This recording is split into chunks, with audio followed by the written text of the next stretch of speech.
fans de foot, c'est Fan des Rouges qui vous parle et aujourd'hui on se retrouve donc pour la toute première vidéo analyse du week-end foot écoulé du championnat belge. Alors on jouait déjà la sixième journée dans notre championnat et cette sixième journée a commencé avec une grosse surprise déjà le vendredi entre le match du Sporting d'Anderlecht et le Racing Genk. Alors un match d'habitude réputé comme choc mais qui n'avait pas du tout les mêmes aspects que d'habitude. En effet, on retrouvait d'un côté Genk, le dernier champion en titre, et à côté, Anderlecht, la grosse surprise, ou plutôt la grosse déception de ce début de championnat avec 2 points sur 12. Et franchement, les Mauves n'ont pas fait mieux, une défaite 1-0 dans ce match contre Genk. Alors, on va tout de suite revenir sur ce match. Alors, le Sporting d'Anderlecht avait démarré avec une formation très jeune, hein, comme d'habitude, hein, comme vous pouvez s'y attendre. Cette équipe est très jeune et franchement manque encore de feu en défense. Ce n'est franchement pas une équipe très réputée, mais les résultats tardent beaucoup, mais les supporters ne sont pas trop inquiets, donc on verra par la suite. Quoi qu'il en soit, Anderlecht a gagné donc une équipe jeune avec forcément de nouveau Vincent Kompany en défense pour supporter, pour commander les troupes. Alors, après une première mi-temps plutôt dominée par Anderlecht, le score fut quand même de 0-0 parce qu'Anderlecht, comme d'habitude, a pêché dans la finition et franchement, aurait pu faire mieux. C'est clairement le cas de dire. Et en deuxième mi-temps, Anderlecht a continué sa domination, mais comme on dit souvent, quand on ne marque pas en football, on s'expose à un contre à côté et c'est exactement ce qui s'est passé. 55e minute, longue balle de Samatta dans le rectangle pour Aino qui remet de la tête à Amainen et là Amainen passe en retrait pour Samatta qui lançait comme une fusée crucifie Van Krombrugge d'un plat du pied extraordinaire. 5e but pour Samatta et 1-0 donc pour Genk. C'est le pire scénario envisagé pour les Mauves qui ne s'en relèveront pas. Et pour couronner le tout, à la 54e minute, Vincent Kompany s'est à nouveau blessé. Je dis à nouveau parce qu'on commence à avoir l'habitude pour le capitaine des Diables Rouges, même si cela faisait un moment qu'il n'avait plus ceci. Et il s'est fait ça tout seul en plus. Donc on craint que l'arrière de la cuisse soit touché. Mais on attend les résultats d'ici la semaine et je vous en tiendrai donc dans le courant de la semaine, je vous tiendrai donc au courant. Quoi qu'il en soit, ce succès fait beaucoup de bien à Genk, avec ce 6-6 après sa victoire contre Wassam Beveren, mais fait surtout encore plus de mal à Anderlecht, qui pointe du coup avec un 2/15, 2 buts marqués et 7 encaissés. Ce n'est franchement pas le début de saison rêvé pour les Mauves, qui nous ont habitués à mieux, et qui c'est, je rappelle, le club le plus titré en Belgique. Plus d'une trentaine de titres, loin devant les autres. Mais là, franchement, ils sont à la peine. Et il faut remonter, pour la petite anecdote, à il y a 20 ans, lors de la saison 1998-1999, pour voir le Sporting d'Anderlecht commencer de telle manière la saison. À cette époque, ils avaient déjà fait un 2/15, avec notamment une défaite 6-0 contre Westerlo, mais c'était une autre époque. Et curieusement, ils avaient dû attendre la 6e journée pour battre Anvers chez lui. Tiens. Mais est-ce que la victoire sera au rendez-vous le week-end prochain? Sachant que le week-end prochain, c'est déjà le Classico, Standard Anderlecht, le match le plus attendu en Belgique. Est-ce que ce sera dédié pour Anderlecht? Nous aurons la réponse le week-end prochain. Alors, il y avait aussi une autre info que je voudrais vous partager, c'est que les rencontres entre Charleroi-Bruges et Anvers-Gand ont été reportées. Pourquoi cette décision? Bien simplement parce que Bruges, Anvers et Gand jouent cette semaine en Europe. Une décision acceptée par la Pro League suite à la demande des clubs. Et donc les matchs seront rejoués ultérieurement. Alors, on passe du coup à la rencontre suivante qui se déroulait le samedi, la toute première rencontre qui opposait le Cercle de Bruges et Wassam Beveren. Deux équipes qui ont entamé leur championnat d'une mauvaise manière aussi, des défaites et qui attendent toujours leur toute première victoire. Alors franchement, ces deux équipes avaient du mal à enchaîner et ça s'est un peu réveillé dans la rencontre. Un manque cruel d'occasion, jusqu'à la 81e minute où Peters marque le seul but de la rencontre sur une frappe magnifique croisée. Ce sera d'ailleurs le seul but et le seul fait important de la rencontre. Le Cercle signe donc un premier succès en championnat et remonte à la 12e place, tandis que Wassam Beveren stagne à la 14e place et devra encore trouver des solutions. À noter aussi que dans cette rencontre, le VAR s'est illustré, avec un but annulé à la 51e pour Kylian Hazard, le frère de Hazard, tiens justement. Voilà. Alors ensuite, le samedi, il y avait aussi la rencontre entre Ostende et Malines, deux équipes dont la saison dont un début de saison similaire, à savoir surprenant. Nous avons d'un côté Malines, le promu, qui joue déjà les équipes en forme de ce début de saison et qui est dans le haut de tableau alors que personne ne l'attendait là, tout comme Ostende dont l'équipe est très solide. Alors la première mi-temps, ça a été 0-0 avec une grosse domination malinoise observée, mais sans parvenir à marquer. Ensuite, 65e minute, contre toute attente, c'est Nsakala qui va ouvrir le score pour Ostende.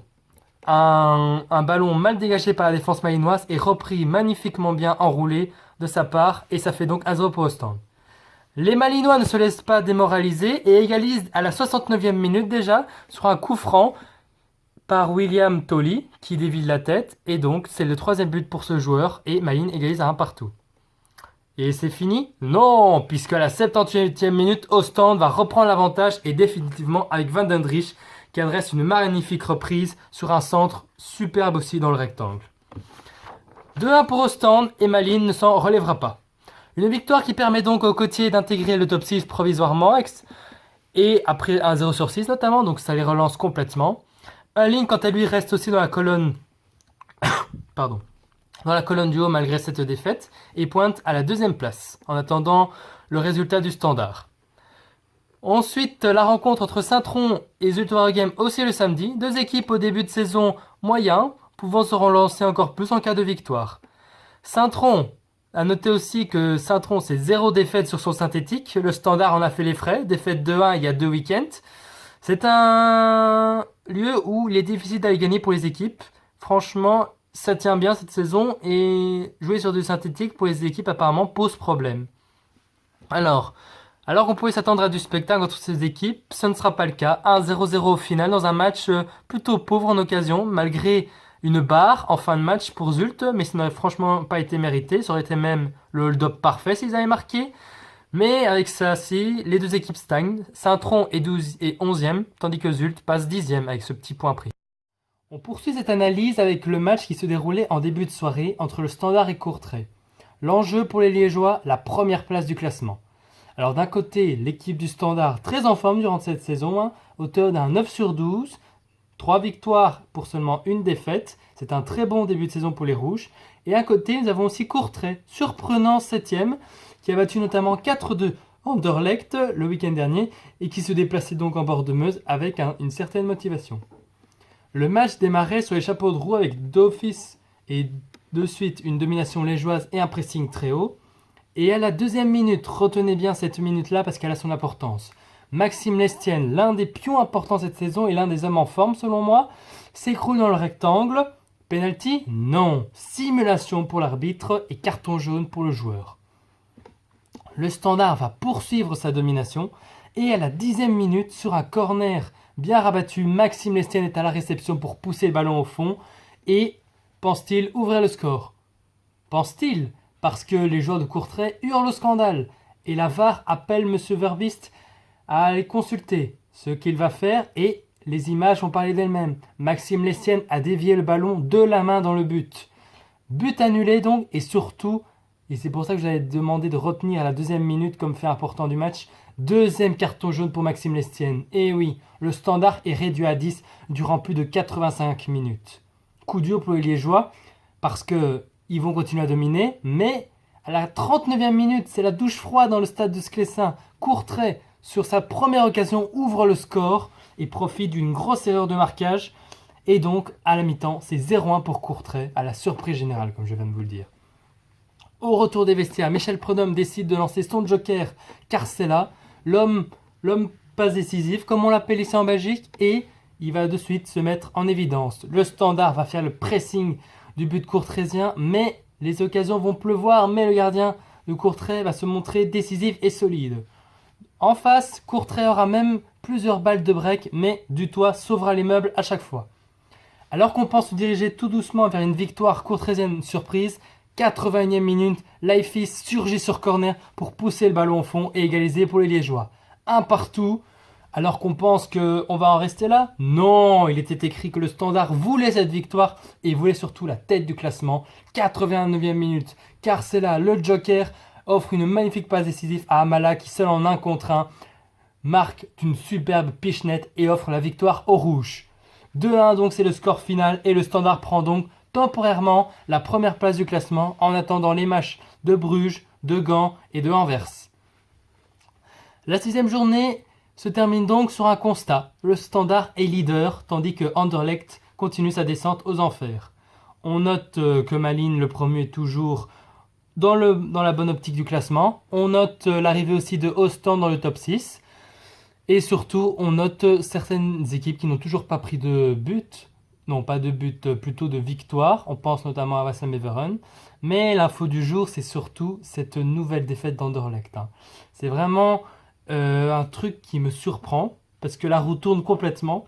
Durant toutes ces années, c'était Anderlecht qui faisait des super débuts de saison, tandis que le Standard coulait.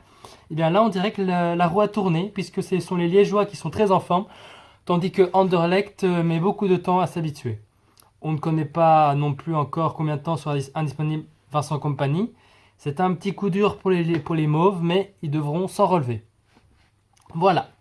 Moi, j'espère que cette première vidéo d'analyse vous aura plu. D'ici là, n'hésitez pas à liker si cela vous a plu. N'hésitez pas à faire part de vos commentaires pour améliorer la chaîne, car c'est un début pour moi. Et surtout, n'hésitez pas à vous abonner et à rejoindre l'aventure Fan des Rouges. À très bientôt et surtout, portez-vous bien et vive le foot. Bye!